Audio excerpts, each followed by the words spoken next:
I've got 99 problems, and the Instax Mini 99 isn't one of them. On this episode of In an Instant, we're reviewing the Instax Mini 99, which is the first ever analog Instax Mini camera that actually had me reading the manual.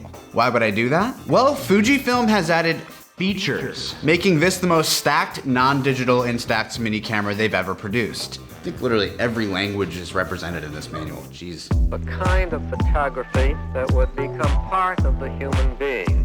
Press a button and have the picture.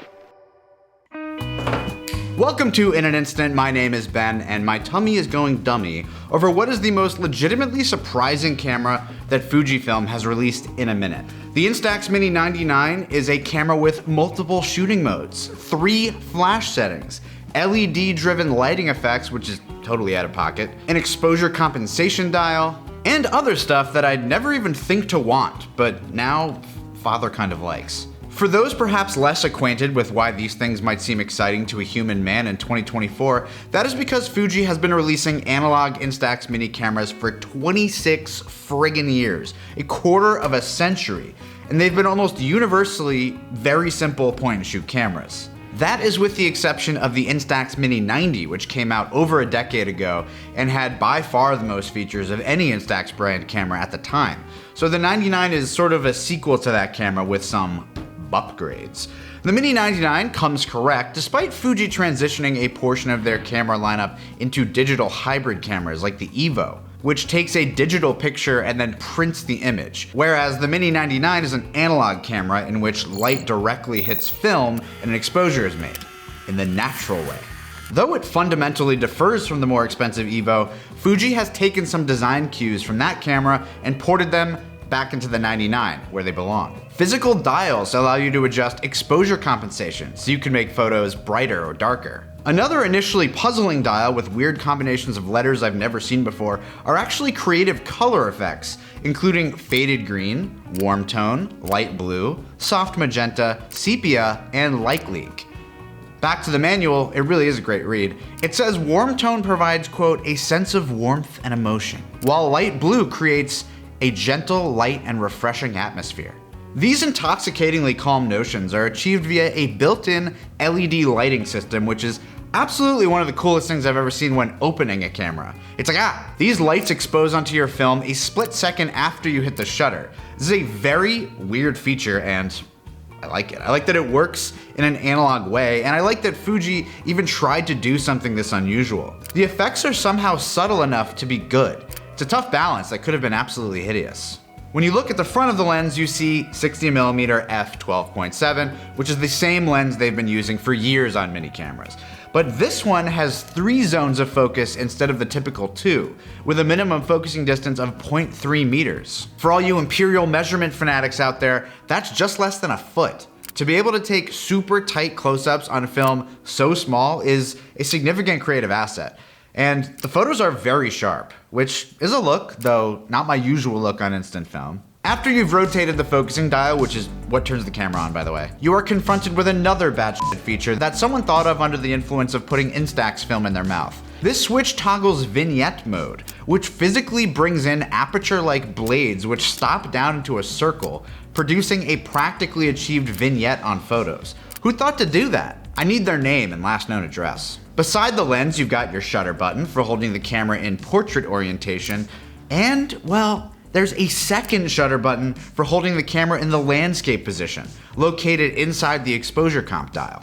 I actually can't believe they did this. The ergonomics and design thinking are kind of saucy. I think they most likely had to do it to them because of where the shutter button ended up on the front. It's kind of high up due to the bottom dial's position, and so there really wouldn't be an elegant way to use that button holding the camera in landscape. I think it's a very interesting flourish that lets this camera operate in either orientation, making it feel like it's right side up no matter how you hold it, including how the dials and even the logos are positioned.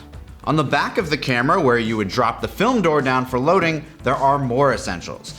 The mode button allows you to choose how the shutter operates. In its standard position with no icon, the camera is just on normal auto aperture priority mode.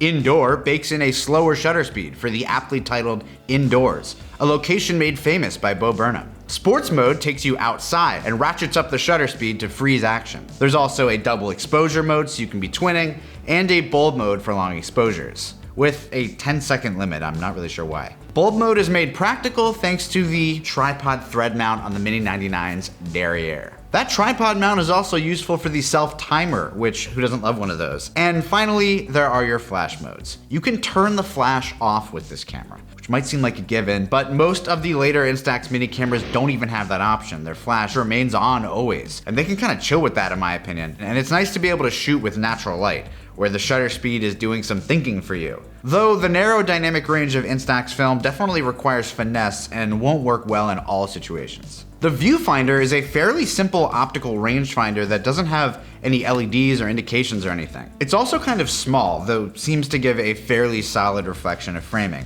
This is made even better thanks to an element in the viewfinder that slides up when you reach 0.3 meters to 0.6 meters on the focusing dial. I was like, whoa! This helps account for the adjustment in framing necessary when you're that close. Another detail that is just downright tasteful. I know what you're wondering.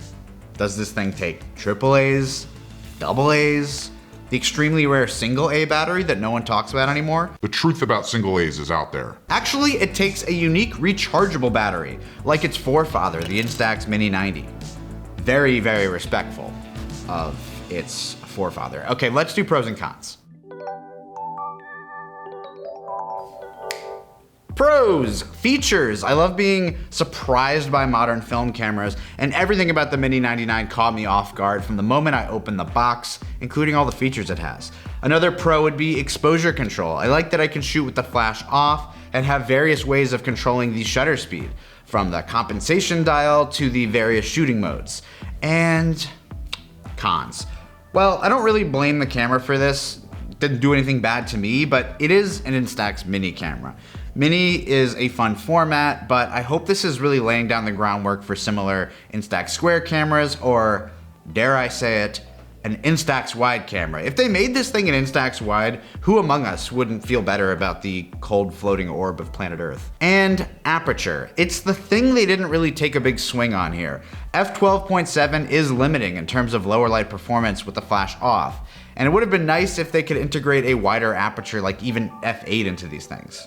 And that concludes another installment of Inside and Instant. God, remember Bo Burnham's Inside? What the heck was that? Go ahead and warm tone that subscribe button. Stay tuned for more reviews, breakdowns, and all things instant. Bye.